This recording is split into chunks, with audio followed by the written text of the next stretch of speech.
हाल ही में 2023 auto expo में मारुति ने अपनी एक कॉम्पैक्ट एसयूवी जिसको कह सकते हैं या फिर एक क्रॉसओवर कॉन्सेप्ट कह सकते हैं, मारुति फ्रॉन्क्स को लॉन्च किया था। उसी के साथ में अब बहुत सारे लोग ये कंफ्यूज्ड हैं कि इस गाड़ी को किसके साथ कंपेयर करें, कब इस गाड़ी को बुक करें और इसके आने वाले प्राइसेस वगैरह की क्या स्टेटस रहने वाली है। उसी के चलते मैंने अपने चैनल पे बहुत सारी वीडियोस बनाई हैं, आप उनको जाकर देख सकते हैं और फ्रॉन्क्स के जब प्राइसेस रिवील हो जाएंगे तो मैं उसके best value for money variants की भी वीडियोस बनाऊंगा। अगर आप इसी तरह का कंटेंट देखना पसंद करते हैं तो जरूर इस चैनल को अभी सब्सक्राइब कर लीजिए और बेल नोटिफिकेशन को प्रेस कर दीजिए ताकि you don't miss any update. अब शुरुआत करते हैं। आज जो दो गाड़ियों का कंपैरिजन हम करने वाले हैं वो है मारुति की फ्रॉन्क्स और Hyundai की वेन्यू। मोटा मोटा 11 एस्पेक्ट्स में मैं आपको दोनों गाड़ियों के बीच का अंतर बताऊंगा और आपको कहीं ना कहीं इससे ये हेल्प मिलेगी कि अगर आप दोनों गाड़ियों के बीच में कंफ्यूज हैं या फिर आप वेन्यू के प्रोस्पेक्टिव बायर हैं तो क्या आपको फ्रॉन्क्स के साथ जाना चाहिए या फिर आपके लिए वेन्यू ही एक बेहतर ऑप्शन होने वाला है। तो मैंने कुछ बेसिक एस्पेक्ट्स पे इन दोनों गाड़ियों को कंपेयर किया है क्योंकि अभी वेरिएंट पर वेरिएंट कंपैरिजन नहीं हो सकता क्योंकि फ्रॉन्क्स के प्राइसेस रिवील नहीं हुए हैं। तो सबसे पहली चीज जिसकी हम बात करेंगे वो होगी इन दोनों गाड़ियों की डायमेंशंस। आप इस वक्त अपने स्क्रीन पर देख सकते हो दोनों गाड़ियों की डायमेंशंस आपके सामने हैं। लेंथ में दोनों गाड़ियां एग्जैक्टली सेम है, विड्थ में यहाँ पर थोड़ी सी 5 mm फ्रॉन्क्स कम है, हाइट में यहाँ पर मेजर डिफरेंस है क्योंकि फ्रॉन्क्स का जो आर्किटेक्चर है वो बेसिकली एक क्रॉस ओवर आर्किटेक्चर है। तो यहाँ पर फ्रॉन्क्स की जो हाइट है वो कम रखी गई है जिस वजह से ये गाड़ी आपके लिए ज्यादा एरोडायनेमिक और ज्यादा फन टू ड्राइव होने वाली है। व्हील बेस की अगर मैं यहाँ पर बात करूं तो यहाँ पर फ्रॉन्क्स का व्हील बेस 20 mm ज्यादा है और अगर ग्राउंड क्लियरेंस की बात करूं तो दोनों गाड़ियों का ग्राउंड क्लियरेंस लगभग सिमिलर देखने को मिलता है। 5 mm ग्राउंड क्लियरेंस वेन्यू का आपको ज्यादा देखने को मिल जाता है। तो अगर डायमेंशंस की बात करी जाए तो अगर आपको बहुत ज्यादा ऊंची बॉक्सी डिजाइन वाली गाड़ी नहीं चाहिए तो आप फ्रॉन्क्स के लिए जा सकते हैं और अगर आपको बॉक्सी लुक ज्यादा पसंद आता है एक एसयूवी में, कॉम्पैक्ट एसयूवी की हम बात कर रहे हैं, सब 4 मीटर एसयूवी जो आती हैं, तो आप वेन्यू के लिए जा सकते हैं। वीडियो के एंड में मैं दोनों गाड़ियों का एक वर्डिक्ट भी आपको प्रेजेंट करूंगा ताकि आपको 100% क्लैरिटी मिल पाए। इसके बाद बात कर लेते हैं सबसे इंपॉर्टेंट फैक्टर के बारे में, वो ये कि दोनों गाड़ियों के अंदर कौन कौन से इंजन आपको देखने को मिलते हैं। और ये दोनों गाड़ियों का कंपैरिजन इसलिए भी बहुत लेजिट हो जाता है क्योंकि यहाँ पर दोनों गाड़ियों में आपको सेम सीरीज ऑफ इंजन देखने को मिलता है, यानी दोनों गाड़ियां आपकी 1200 सीसी नेचुरली एस्पिरेटेड इंजन के साथ में आती हैं और 1 लीटर टर्बो इंजन के साथ में आती हैं। तो यहाँ पर सबसे पहले हम कंपेयर करते हैं दोनों गाड़ियों के 1200 सीसी वाले इंजन को। यहाँ पर आप देख सकते हो कि वेन्यू में आपका 1.2 लीटर कापा इंजन आपको देखने को मिलता है जो कि 4 सिलेंडर नेचुरली एस्पिरेटेड इंजन है। अच्छी बात यहाँ पर यह है वेन्यू में कि यहाँ पर ये इंजन भी आपको 4 सिलेंडर देखने को मिल जाता है। 82 bhp की पावर जनरेट करता है और 114 न्यूटन मीटर्स का टॉर्क जनरेट करता है। अगर फ्रॉन्क्स की बात करें तो यहाँ पर अगेन 1197 सीसी का यानी कि 1200 सीसी का 4 सिलेंडर इंजन आता है। ये भी नेचुरली एस्पिरेटेड इंजन है और ये 1.2 लीटर VVT सीरीज का इंजन है। 88 bhp, यहाँ पर 6 bhp की पावर आपको ज्यादा देखने को मिलती है और 113 न्यूटन मीटर्स का टॉर्क आपको देखने को मिलता है। अगर इन दोनों इंजन्स को कंपेयर करें, दोनों इंजन्स अपने आप में महारथी हैं, बहुत ज्यादा वेल एस्टेब्लिश्ड हैं। बहुत सारी गाड़ियों में ये इंजन्स ऑफर किए जाते हैं। अगर Hyundai की बात करें तो वहां पर ग्रैंड i10 में और हमें सभी में ये इंजन ऑफर किया जाता है और काफी अच्छा ये इंजन परफॉर्म करता है। और यहाँ अगर मारुति की बात करें तो बलिनो में, स्विफ्ट में ये इंजन, स्विफ्ट डिजायर में हर जगह आपको देखने को मिल जाता है। तो ये हो गया 1.2 लीटर वाले इंजन का कंपैरिजन। अब इसके बाद में एक और इंजन यहाँ पर दोनों गाड़ियों में आता है, वो है आपका 1000 सीसी का। यहाँ पर आप दोनों के स्पेक्स को कंपेयर कर सकते हो। 1 लीटर कापा टर्बो GDI इंजन के नाम से वो वेन्यू में आता है और 1 लीटर टर्बो बूस्टर जेट के नाम से वो फ्रॉन्क्स में आता है। 118 bhp की पावर यहाँ पर जनरेट करता है वेन्यू वाला इंजन और 172 न्यूटन मीटर्स का टॉर्क जनरेट करता है। इस इंजन के अगर स्पेक्स को कंपेयर करें तो यहाँ पर 1 लीटर इंजन जो मारुति ऑफर करती है उसके स्पेक्स थोड़े से कम है। 99 bhp की पावर है और 148 न्यूटन मीटर्स का टॉर्क है, यानी कि bhp और टॉर्क के दोनों के मामले में Hyundai का इंजन जो है वो ज्यादा बेहतर आपको देखने को मिल जाता है और ज्यादा पंची भी ये रहने वाला है। उसके बाद में अगले एस्पेक्ट के ऊपर चलते हैं, वो ये कि हमें वेन्यू में डीजल इंजन भी देखने को मिल जाता है लेकिन हमें फ्रॉन्क्स में डीजल इंजन नहीं देखने को मिलता है। फ्रॉन्क्स सिर्फ 2 इंजन के साथ में आती है, 1 लीटर और 1.2, लेकिन वेन्यू आपकी 1.5 लीटर डीजल इंजन के साथ में आती है जो कि अब और पावरफुल हो चुका है क्योंकि अब वो वही इंजन है जो आपका क्रेटा में आता है। इस टॉपिक के ऊपर भी मैं आपको एक वीडियो बनाऊंगा और उसमें मैं आपको बताऊंगा कि वेन्यू के अंदर नया डीजल इंजन जो ऑफर होता है उसके क्या स्पेक्स हैं और कैसी उसकी परफॉर्मेंस है। चौथे एस्पेक्ट के बारे में बात कर लेते हैं।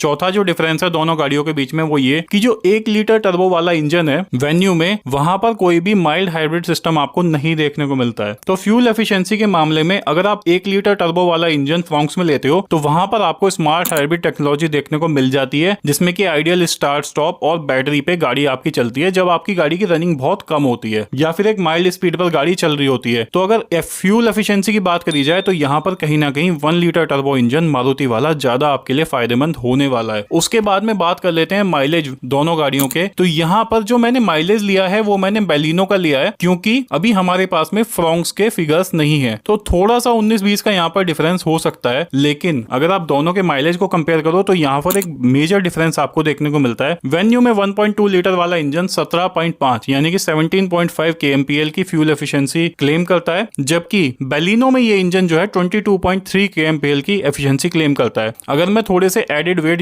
यानी कि 40 किलो का डिफरेंस है बेलिनो और फ्रोंक्स में, तो अगर उसको भी लगा दूं तो लगभग 22 या 21.5 की फ्यूल एफिशिएंसी वो फिर भी रिटर्न कर देगा। तो ये एक बड़ा डिफरेंस है दोनों के नेचुरली एस्पिरेटेड इंजन में। अगर इसके बाद में 1 लीटर वाले इंजन की फ्यूल एफिशिएंसी की बात करूं तो यहाँ पर 18.1 kmpl आपको वेन्यू क्लेम करती है, लेकिन अभी फ्रोंक्स के स्पेक्स हमारे पास में नहीं है क्योंकि अभी वो रिवील नहीं हुए हैं। इसके बाद में बात कर लेते हैं अपने अगले डिफरेंस के बारे में, जो कि हमारा 6 पॉइंट होगा। वो ये कि बेस वेरिएंट में वेन्यू के बहुत सारी चीजें ऐसी हैं जो कि नहीं देखने को मिलती है लेकिन आपको फ्रोंक्स में देखने को मिल जाती हैं। जैसे कि बेस वेरिएंट में वेन्यू में आपके जो टायर्स आते हैं वो 15 इंच के आते हैं, लेकिन फ्रोंक्स में अक्रॉस वेरिएंट्स आपको टायर साइज जो है वो 16 इंच देखने को मिलता है, जो कि कहीं ना कहीं एक ज्यादा अच्छी रोड पे ग्रिप जो है प्रोवाइड करेगा। उसके बाद में अगर नेक्स्ट पॉइंट की बात करें 7 पॉइंट की, तो वेन्यू के बेस वेरिएंट में आपको मैनुअल एसी देखने को मिलता है, लेकिन अभी हाल ही में जैसे नेक्सा ने बेलिनो को भी लॉन्च किया था तो across all variants as standard वो ऑटोमेटिक एसी दे रहे हैं, जो कि फ्रोंक्स में भी कंटिन्यू हुआ है। अगले डिफरेंस के बारे में अगर बात करें तो यहाँ पर दोनों गाड़ियों के बूट स्पेस में हमें डिफरेंस देखने को मिल जाता है। जहां वेन्यू में हमें 350 लीटर्स का बूट स्पेस देखने को मिलता है, वहीं फ्रोंक्स में डीप बूट स्पेस हमें देखने को मिलता है 308 लीटर्स का। मैंने इसके ऊपर एक शॉर्ट वीडियो बनाई थी, आप चाहो तो उसको भी जाकर देख सकते हो, जिसमें मैंने दिखाया था कि फ्रोंक्स में कितना बूट स्पेस आपको देखने को मिल जाता है। तो यहाँ पर 42 लीटर्स का डिफरेंस जो है वो काफी मैटर करता है। तो बूट स्पेस के मामले में वेन्यू जो है फ्रोंक्स से बेटर है। उसके बाद में अपने अगले डिफरेंस की तरफ चलते हैं, और वो ये कि अगर आप 1200 सीसी वाला इंजन लेते हो वेन्यू में, तो वहां पर आपको कोई भी ऑटोमेटिक गियर बॉक्स नहीं देखने को मिलता है। आईवीटी या फिर डीसीटी आपको देखने को मिलता है आपके 1 लीटर टर्बो वाले इंजन में। तो ये एक ड्रॉबैक है वेन्यू में। जबकि अगर आप फ्रोंक्स की बात करो तो यहाँ पर आपको दो वेरिएंट में, डेल्टा और डेल्टा प्लस में, दोनों में आपको 1.2 लीटर वाले इंजन के साथ में एजीएस गियर बॉक्स यानी कि auto gear shift gear box देखने को मिल जाता है। तो अगर किसी को 1200 वाले इंजन के साथ में ऑटोमेटिक गाड़ी लेनी है तो फ्रोंक्स के लिए जा सकते हैं। उसके बाद में बात करते हैं अपने अगले डिफरेंस के बारे में। अगर टर्बो इंजन के ऑटोमेटिक गियर बॉक्स की बात करी जाए तो यहाँ पर दो गियर बॉक्स हमें देखने को मिलते हैं जो कि क्लचलेस टेक्नोलॉजी पर बेस्ड हैं, जिसमें कि आपको आईएमटी गियर बॉक्स देखने को मिलता है वेन्यू में और डीसीटी गियर बॉक्स देखने को मिलता है। लेकिन फ्रोंक्स में यहाँ पर आपको टॉर्क कन्वर्टर गियर बॉक्स देखने को मिलता है, जो कि हाल ही में ब्रीजा के साथ में लॉन्च हुआ है। 6 speed automatic torque converter gear box यहाँ पर आता है। अपने लास्ट पॉइंट के बारे में बात कर लेते हैं। 11 पॉइंट होगा ये हमारा,